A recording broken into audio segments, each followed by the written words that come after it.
Hey, everybody, we have a great guest with us today, Beaver Fleming. You know, Beaver is a 29-year-old professional skateboarder, world traveler, speaker, influencer, self-declared life liver, and I would add to that brand new dad. And he's an incredible, amazing guy. We're going to have an incredible conversation today. So, Beaver, welcome to the show. What's going on, John? Stoked to be here. So excited. This is awesome, man. Great to connect again. It's been a while. It has been a while. Ever since we got together at TBS on the Go Big show, I wanted to have you on because just incredible stuff. You do stuff I think that blows people's minds. I watch your videos all the time, and I just can't believe that the human body can even do some of the things that you're doing. So I want to jump in right here. Respect your time. I want to jump in because there's just lots of stuff I'd like to cover today. When did you know that you wanted to become a professional skateboarder? Because so many people struggle with what they want to do with their vision, their calling, what is the mission for my life? And so you can kind of share when you knew that, and then any insight that might help our listeners through their own process, especially our young people, of how they determine, what is it I'm going to do with my life? Yeah. Well, I'll go back to like the first time I ever saw skateboarding was the Tony Hawk video game. My brother had the game. Being the older brother, I couldn't do what he did, so he wouldn't let me play it, but he'd let me watch him play it. And I just remember like watching the game and seeing these guys pretty much use the skateboard in the game to launch into the air. And he'd be in the air forever in that game doing all kinds of flips, spins, tricks. And it literally, to me, I think every kid wants to fly. Like everyone thinks it would be the coolest thing in the world to fly. Even my little man right now, he's 8 months old, and he's looking at the birds and he's just like, and I can tell in his head, he's like, can I fly? Can I do that? It's like, I think it's something ingrained in our DNA as humans to want to be able to fly. And so I saw the skateboard as a way to do that. And as soon as I saw that game, I was like, this is all I want to do. I want to figure this thing out. And so in my head, it wasn't like there was just a moment of like, okay, I'm going to be a professional skateboarder. It's going to be like this, and this. It was just, how can I do this? And then as it evolved, the door started opening up by being faithful and disciplined to work in a way that I could get good at skateboarding enough to jump and pretty much, fly on it, that it unlocked opportunities to be able to kind of turn into a career. But at first it was just falling in love with it. It was my passion. It was my dream to learn new tricks. And I always think I love the idea of being an athlete. I was very athletic as a kid. I'd played baseball, basketball, football, soccer. And I love the idea of like using your body and doing cool things and, achieving a goal. The one thing I didn't like about those sports was I had to rely on the team if I wanted to be good. And I had to rely on like, okay, if we're going into the soccer game, all these other players got to be in it as much as I am. And when they're not, it's kind of frustrating because you're like, come on, I want to win this thing. Like, I want to kick the ball in the goal. I want to do some stuff. And they're not into it. It can be frustrating. So when skateboarding, and I found that, it was like, okay, well, if I want to learn how to do this, it's up to me. Like, if I want to put in the time, if I want to sow the time to learn how to do a kickflip, it might take me days to land my first kickflip. But I know if I want to do it, it's on me. I don't have to worry about anyone else getting in the way or worry about if they're going to be into it. It's like, all right, if I want to figure this out, go for it. And so it taught me a lot. It taught me how to really be, I think, in those formative years, it taught me how to appreciate discipline and hard work and also being rewarded. Like if you do the trick right, you get to land that trick. If you do it wrong, you're smacking some concrete. So it's one of those things that I think really unlocked other pieces within me that then translated as I grew and as I developed the skill to open up. But to go back and answer that question, when did I know I wanted to be? I always say the same thing when I met my wife. I knew before I knew. I just knew there was something in it. I knew there was something for me, and fell in love with it. Just like my wife fell in love with her, and it's been a beautiful journey, both skateboarding and in the relationship. That's awesome. And so, like, if people are listening out there and they're kind of thinking, what is it that I want to do with my life? It's not always what pays the most, or, I always find that what you're mentioning, if you try and do something you love, the doors will open. And I love how that happened, because let's talk about this process, because you paid quite a price in moving all kinds of stuff. Can you kind of give the backstory of how you became a part of Nitro Circus? For sure. Absolutely. Yeah, we'll tell that story and I can kind of dive in a little more too to really what I feel helped translate that pivotal time because I moved what you're getting into is when I moved from Tennessee where I grew up, skateboarding wasn't popular at the time. I was maybe one of 4 or 5 guys maybe that skated at my high school. We got a great skate park in Knoxville, Tennessee, where I grew up when my freshman year of high school, which was amazing. That was kind of before that. It was like I was spending my summers going to a camp called Woodward, which had 15 skate parks in one central location in Pennsylvania. And so that's where I would go. And I would spend my summers like a couple weeks out of the year. And I would learn more, I would say, in that week than I would the rest of the year because they had the high class facilities. I could skate my face off on all these things and be around. Your environment matters. So I'm around all these other kids and even professionals. So I would learn, I would ask, I would inquire of these pros, like, hey, how do you do this trick? What does this look like? And it was really amazing. And then when I was 17, that action sports camp actually had a school program. So they had a boarding school, a skateboarding boarding school. It's a fun way to put It's it. awesome. They had a boarding school that I went out to when I was 17. And that's really where things started to shift because around that time, I was competing on the amateur level nationally. We would go to Florida for competitions, Georgia for competitions, and even ended up getting on to the amateur circuit of the Dew Tour and flown out to Salt Lake City to compete. And I was like, man, I'm competing in these disciplines and I don't even have like the structure, what was at the time a half pipe, a vert ramp. I don't even have a competition size one within 4 hours of me.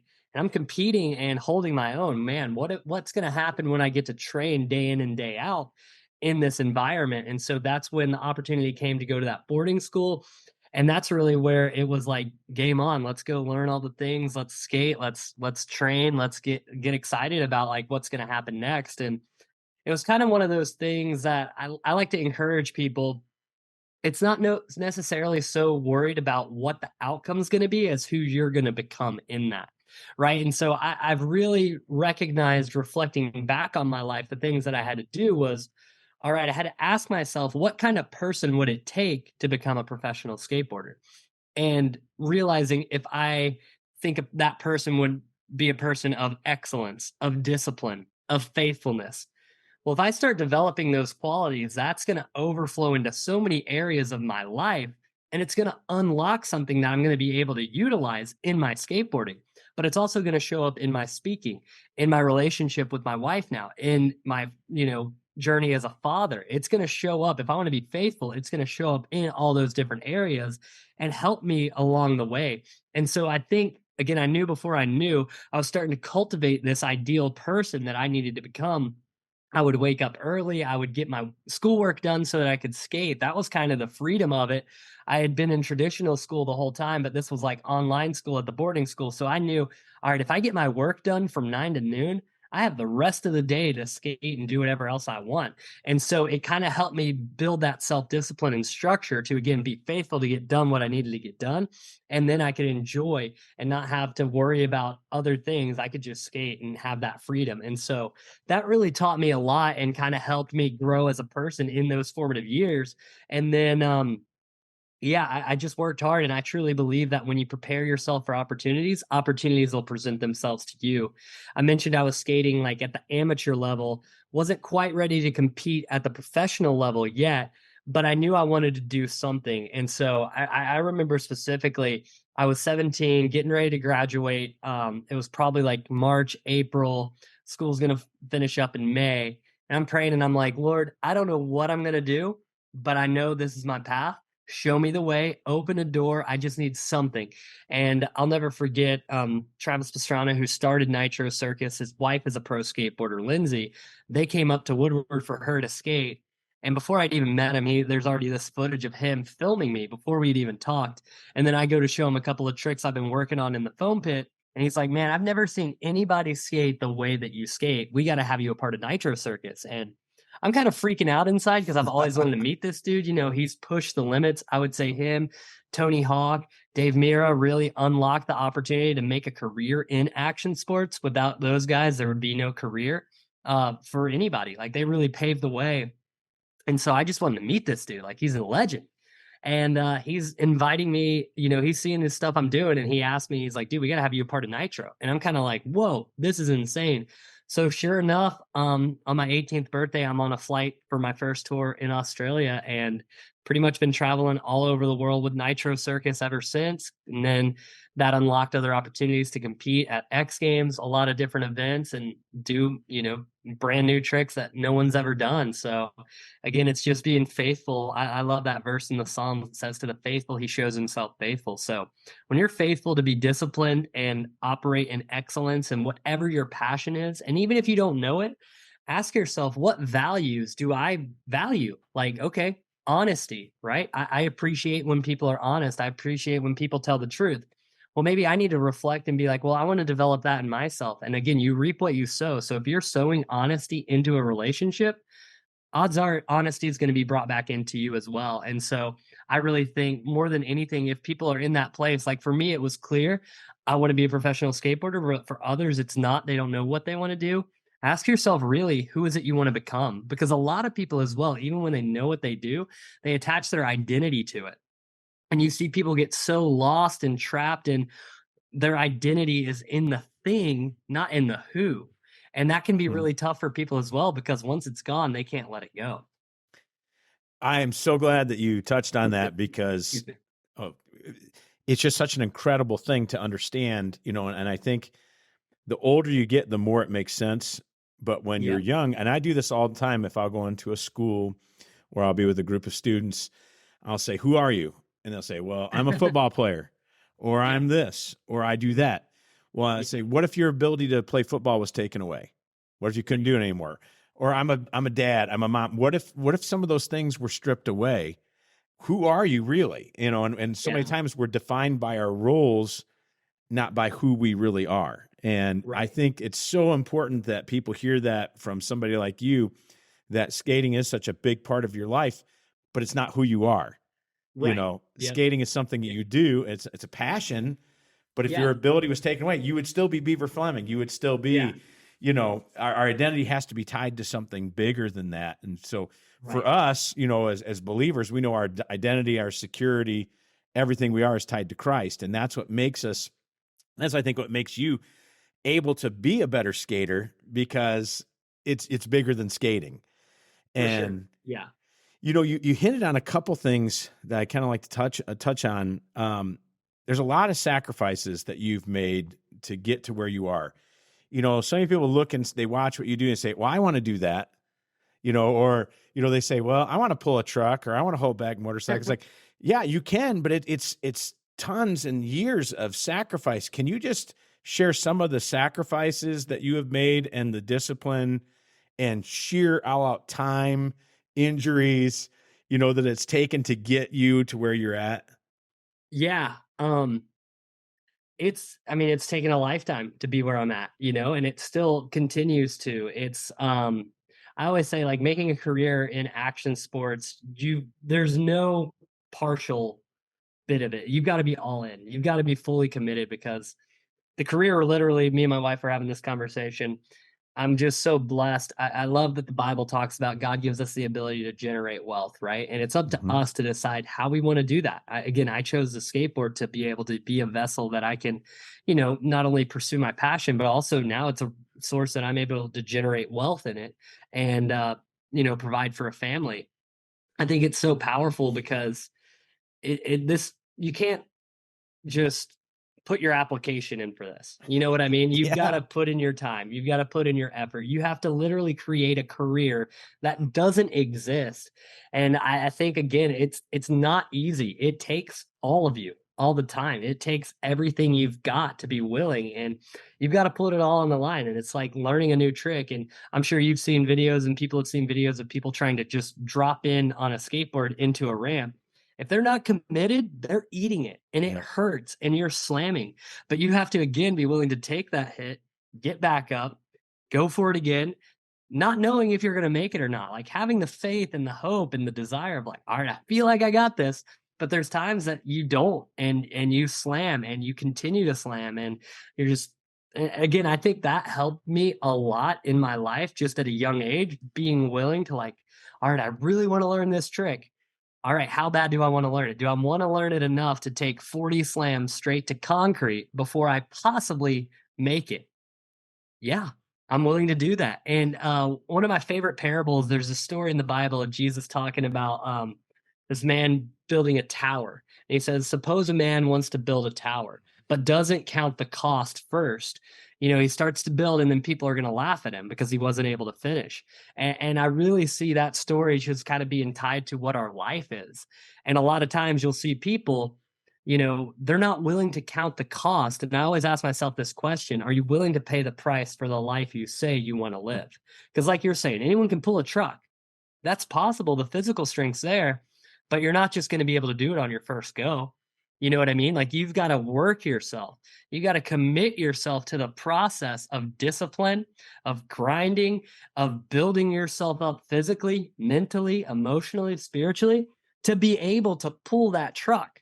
And it's like anything. Are you willing to pay the price for that? Most people aren't. That's why it's incredible what you're doing. And it's like people thrive and want to watch what you're doing because it's like, man, you've put in that time. And I think when people achieve these great things and whatever it is, we're attracted to that because we realize, especially in our culture right now, where I call it the microwave mentality, we're just so consumed with instant gratification. Mhm.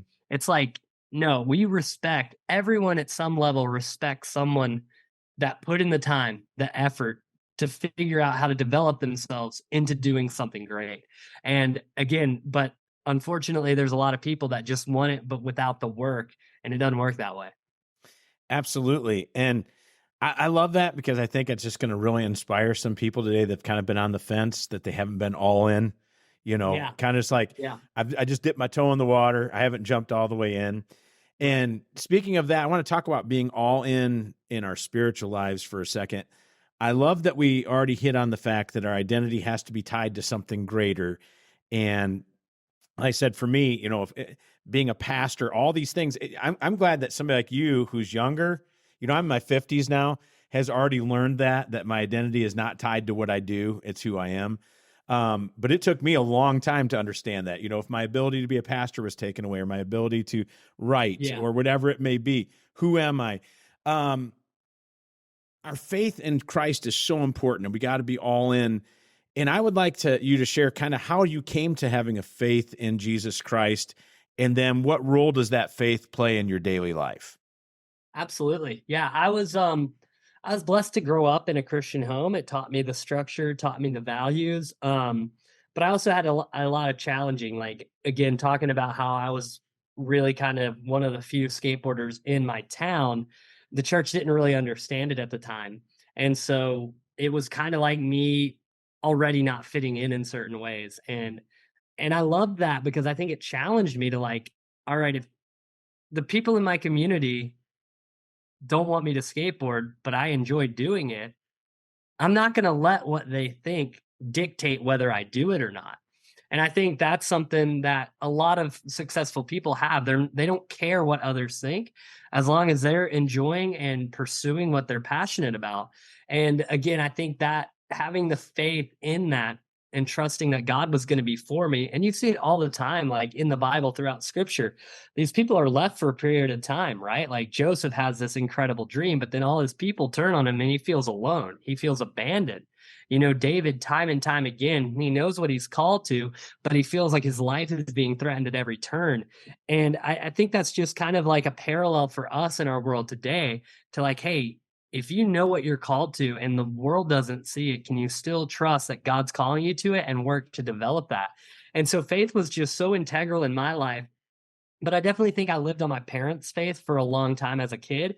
But it was really that pivotal moment of leaving Tennessee, moving to California, because I just basically left everything that was comfortable, my friends, my family, everything that was familiar to me, on this hope and a dream and a prayer. And I'm like, I remember I was like, God, if I'm doing this, I need you with me. And I think, again, it was one of those things I knew before I knew, right? Like, we know the scripture, with God, all things are possible. And I'm like, okay, well, if I'm going out here, I don't want to do it on my own because that's terrifying. God, I need you at least with me. Please be with me. And that's when it really went from just kind of showing up on Sundays or praying over meals to life, interaction, connection, you know, praying daily, like real prayers, and encountering and seeking the Lord in my life, and really just developing that relationship with him. Like that was kind of that pivotal moment, and how it translates today. I mean, the faith is everything. I would have nothing without all the greatness that God has put within. And I'm so blessed and thankful. And again, it's a relationship, right? It's not like it's just the one time raise your hand, you're in. It's like, no, developing, working out your faith with fear and trembling. I love that, because it's like you got to have a respect for your faith. You got to have a respect for your heavenly Father. You've got to be mindful and conscious and aware. And I think we can, as believers, at times we can get numb to it as well, if we're not willing to daily take that time to dive into the Bible, to dive into prayer, to dive into encounters with God. And I try and do that as much as I can, not always the best at it. That's the thing. It's not like we're ever, like when we raise our hand, we accept Christ in our heart. It's not like all right, everything's easy, everything's perfect. No, we've still got a fallen world that we're living in. It's actually going to be harder now because we know the truth. And to walk in that, it's going to require a deeper level of us that we need the Holy Spirit for. And so, yeah, I just try as much as I can to surround myself with great community. I have an amazing wife, and we pray together. We're raising our boy in the ways of the Lord. We're trying to really be there and intentional about it, and have a great church community out here as well. And just, yeah, being with community, I think is powerful for that. And then just setting up that time to connect and communicate with God. I hope you're enjoying this podcast, and we're going to get back to Beaver in just a minute.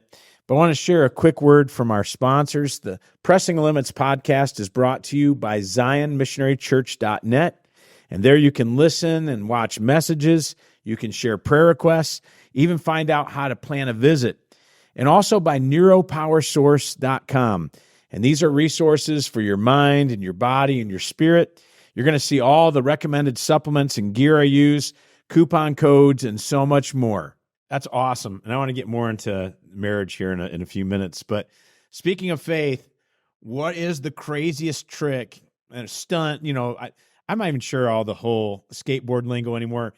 Believe it or not, being a big guy, I skateboarded in high school, but it was a different time, man. I was just glad to be able to go down the road, Yeah. Use it for transportation. Absolutely. I mean, I remember, was it Trasher or Thrasher was the magazine back then. And nobody was doing the crazy stuff that you're doing. I mean, like I said, guys were doing ollies, and I was like, I'll never try that, dude. I'm not going to fall flat on my face. I'm probably going to break the board. But what is the craziest trick that you have ever attempted? So I would say this year we just celebrated 20 years of Nitro Circus, and we had a big anniversary tour. I've been working on, honestly, when I met Travis, I was throwing this trick in a foam pit 11 years ago, and I'd never put it down. And so, talking about faith, it was faith to keep pressing on for 11 years, trying multiple different ramp configurations and setups. And so I'm stoked to say and, claim that we got the world's first double backflip on a skateboard this year. And it's crazy to think because, it's taken me that long, but the thousands of attempts, I would say, trying it, like I said, on all these different ramps, configurations, and different avenues and outlets like tour, all these things. And then finally got put down, and I almost still don't have words for it, because it was just trying something for that long and failing and getting back up. I've climbed those stairs amped up, ready to make it happen, frustrated, wanting to snap my board, wanting to just force it, everything, like every emotion you could imagine, like walked up those stairs, like, and then to just, it happened. And I really don't have the words for it, because it was just one of those moments I'll never forget, because it was literally a moment I just felt this was the time. There'd been times that I'd wanted to give that trick up, like, all right, maybe it's not possible. I've tried everything. I've tried it. But this tour, it was kind of like one of those moments, like, had a couple of people asking me about it. I woke up the day I did it. It was crazy. I haven't really told this story much, but I literally woke up at like 3 a.m. and couldn't go back to sleep. And I just started praying. I went on a little prayer walk. We were in we were in Tahoe, so it was freezing. There was snow outside, and then we're getting ready to drive to the next leg in the morning.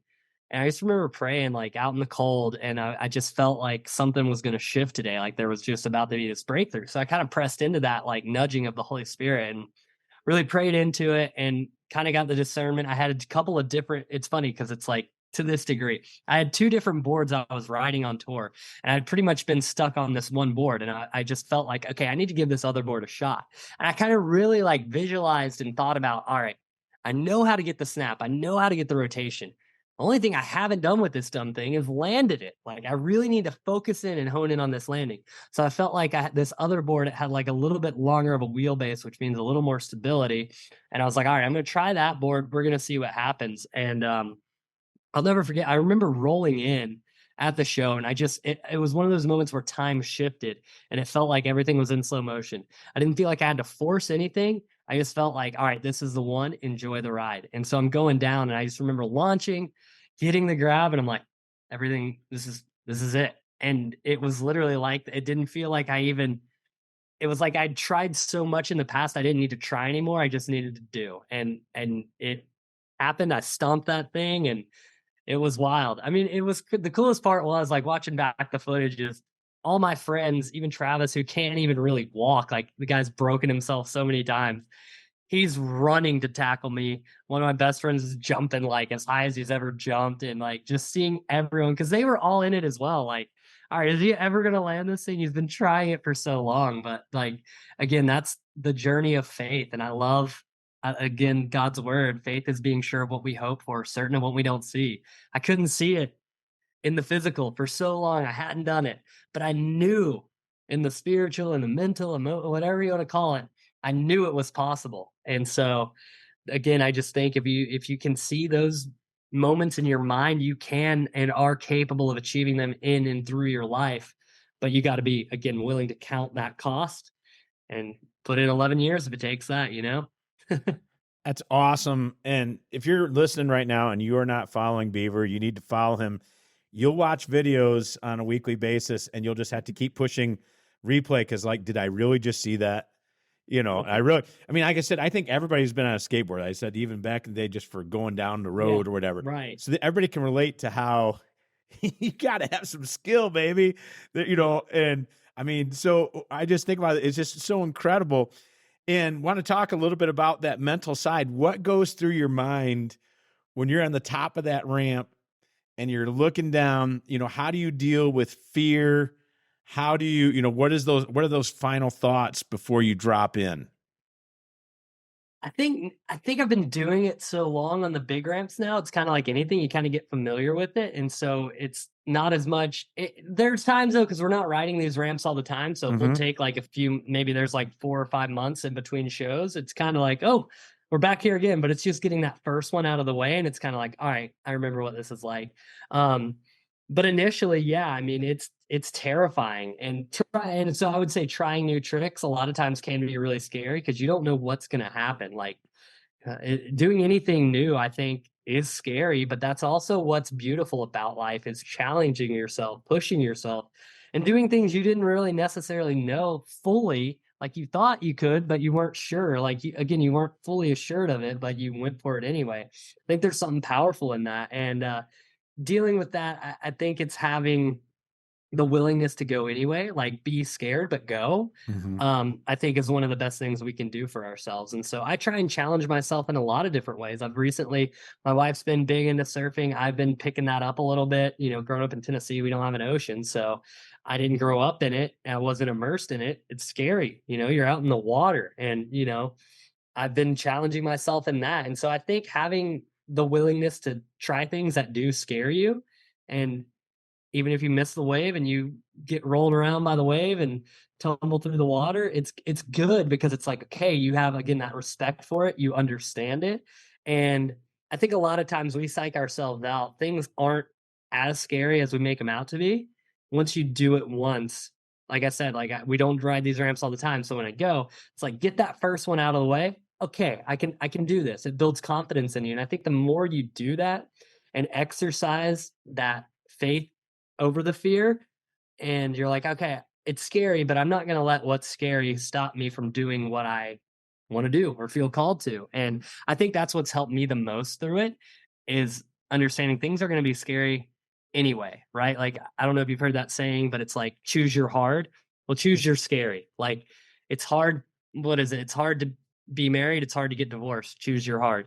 It's hard to live out your dreams, it's hard to not live out your dreams. Choose your hard. It's like picking what it is and committing to it, you know? And yeah, it's like it's hard to work out, it's hard not to work out. It's whatever you're choosing to pick up and go through. So choose what your scary is and go for it anyway. And I try and do that, like I said, through surfing, through skating, obviously. But again, I've been doing skateboarding so long that I feel it's better to challenge myself in these other avenues, because then when I get back to skating, it's kind of like again, you're developing, right? If I want to develop discipline and faithfulness, integrity, if I develop them in these areas, then what I've already done and do, it's just going to enhance it. It's kind of like you're sharpening that sword and you're sharpening yourself in these other areas by, executing in that.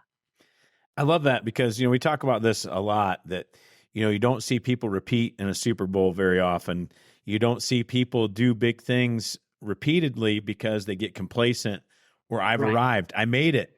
And that's why a lot of people get depressed after they finally, stick the trick or whatever it may be, because like, okay, what now? And I love that you're continuing to challenge yourself. Do you have a creative process that you kind of work through to say, what's next? What am I going to go after next? I mean, I think it's just again appreciating and giving, celebrating too, and having family and friends and letting people in your world. I think again, community and relationships are what the most important in that. Because I think you see a lot of people that are successful do these great things, but then they get super depressed. But if I think a common factor is a lot of them don't have healthy marriages. Mm-hmm. They don't like, Tom Brady, what he's incredible, right? He's done everything, and then his marriage fell apart, and it's like, again, like I think there's patterns leave clues. These guys don't have the best relationships. And so I think depression comes in that. I'm so blessed to have a woman that's willing to stand by my side in the highs or the lows and help me navigate through that. But I think having that community, having a tribe and people around you, that love when you do something awesome, but they're not going to treat you any differently for that. Because I think a lot of people, that's where the complacency comes in. They have this entitlement. Oh, I achieved this, so I deserve this. And it's like, at the end of the day, man, like we're all living and life doesn't stop. So it's like, you got to keep moving forward. You got to keep doing, you got to keep being and becoming who you want to be. And again, if who we are influences what we do, then what I do is going to change on a daily basis, right? It's like some days I skate, some days I speak. Every day I'm a husband, I'm a father. How do I want to show up in that? And I think continually asking yourself, because achievements are never going to fulfill you. Doing things, we aren't human doings, we're human beings. And so again, we got to be content with who we are, but not complacent as well. It's like, all right, well, let who I am start influencing and doing things in my life. That's where I think, again, a lot of times culturally we miss it. We think we need the thing to be content or to be happy, but it's like, no, we can already have that content and joy. Now let's go do cool things just for the sake of doing them. No, no, it's not like an end all be all or that achievement's going to give you anything. That's awesome. And I want to lead into that where you're just talking about having a community. When I met you, you were just engaged and now Yeah, you're married. right. How awesome is it being married? How's married life treating you? Oh, it's incredible. It's been amazing. Yeah, we're just celebrating 2 years and got our baby boy. It's so beautiful. It's just knowing and having a connection with a partner who's for you, with you. Like I think that's the greatest part about it, is knowing you've got a best friend that's you're not going to be alone anymore. Like they're with you, for you, and you're going to be no matter what. And that's exciting to me. I think that scares a lot of people because of insecurities and stuff. But for me, it was like, wow, let's go. It was like, and again, culturally, I don't like the way culture has portrayed marriage in a lot of ways, is like, oh, the ball and chain, or let me see if my wife will. And our pastor has a great quote that says, your wife is a product of your husbandry. and it wrecks everyone every time because it's the truth, you Yep. know? And I think how we treat them is going to reflect what we reap, we sow. And it doesn't mean it's always going to be awesome and beautiful and that you're not going to have these things, but it's like, at the end of the day, are they going to be there to support you? Are they going to be there to encourage you? Are they going to be there to champion you on to be the best version of yourself? And my wife does that above and beyond anything I could have asked or imagined. And it's been awesome. I love it. It's been fun. We laugh every day. We are raising a little man. We have no idea what we're doing sometimes, but again, it's beautiful. And I think that's just a reflection of life. Like, life is never going to be perfect, but it has the opportunity to be beautiful. And that's relationships. No relationship's going to be perfect. We are humans. We fall short. We fail. We're imperfect people by design. And, you know, and I think, again, if we can keep Christ at the center of that, God at the center, it unlocks opportunities to develop what love is. And again, in our vows, and we talked about like really being intentional about, I love just that passage in First Corinthians where it describes what love is. Like, the first thing of that love is patient. Us as humans are not patient, you know? And so it's like, love is a choice, not a circumstance. We got to choose to be patient when we don't want to be. You know, we got to be kind. Love is patient. Love is kind. It does not envy, does not boast. And that whole definition is so powerful. But we have to put that again into action and understand, okay, I got to choose to love this person. I got to choose to be patient with this person. I got to choose to be kind to this person. And I think that just is what unlocks intimacy in a relationship. And yeah, the journey's been amazing so far. And I'm so excited to have a partner to do life with like Gabrielle, and look forward to where we go. Yeah, it's just so incredible to have somebody that you know is always in your corner. Yeah. And you're always in their corner. That's the Yeah. confidence. And that's one of the secrets to marriage, is just knowing that you always have somebody that has your back. And Yeah. you can have a bad day and you come home and they're there, you know, and they want to pour into your life. And that's what I always say, is that I'm a better person because of what my wife invests into my life. And I know she would say the same. And so it's just so great to see somebody who he's got his hand all over you guys. You know, you could just tell there was something different about that relationship and how God was working. And then, you know, you're at that new level, becoming a dad. How has that changed your life? That's the question right there, right? Everyone says it always changes everything, and it does to a degree, but I think more than anything, it's enhanced 100%. And we've just started bringing little man along for the ride. You know, they came out to like 4 or 5 shows on tour. I think within the first couple of weeks, I had to go do some filming thing, and we're like, all right, little man, let's go. We had a really busy weekend this last weekend, and we'll have one this weekend. And we just bring him along for the ride, and like, all right, buddy, this is life. And it's been so much fun. It's just been cool to, you know, he's still super young, obviously 8 months, but everything's so new, like him crawling, him looking, him wanting to put everything in his mouth, and you know, starting to go da da da ma ma ma. Like, it's so incredible, and just everything is new. The innocence is there, and it's just been such a joy. And like I said, I feel like it's enhanced everything more than I would say it's changed everything. It's enhanced and made me just appreciate things at a higher frequency, which is something I think we all need to do. And I'm grateful it's showing me that now, and how to appreciate the little moments. And I'm excited. I'm so pumped to just raise a little man and kind of a whole new trajectory, right? Like, talking about growing up in Tennessee, where going to the ocean was like a trip. Now the ocean's half a mile away in our backyard, and it's going to be cool to just create new rhythms for my family. And like, hey buddy, you want to go to the beach today? Like, things like that I'm excited for. I'm amped for. And again, just to show him like kind of the career I've chosen that didn't exist but made possible with God. Like, what do you want to do? Like, you are limitless. God has, you know, plans to prosper you, not to harm. And just speaking that over him and kind of raising him in that way. I'm really excited, and I know my wife is as well, to just kind of create a new legacy for our family. You know, it's so cool. It touches my heart. You talk about bringing him to different things. I had a job because I'm still a pastor. And so my girls, my daughters used to get to come to work with me. And so, you know, the office was their office. And I just think that's so cool that you can do that too. Yeah. I'm telling you, there's nothing more special than being able to include your kids in everything that you do. You know, a lot of people don't have a job where they can do that. We were blessed to do that. And so I hear you talk about taking them on tour and these type of things. it just changes your life. I mean, it gets me choked up thinking about that. Just always having the girls there, they love the office was their office, and Right. so that's just so cool. Speaking of Nitro Circus and taking them on tour, what is life like? I know everybody wants to know, what is life like on the road with Nitro Circus? I mean, it's such an awesome cast of guys, of characters. What's that like? It's a wild ride, man. I mean, this tour was, shoot, we did 11 shows in 18 days. So we were pretty much get the show, get to practice, do the show, hop on a bus, go to the next town. Yeah, and it was full throttle that whole time.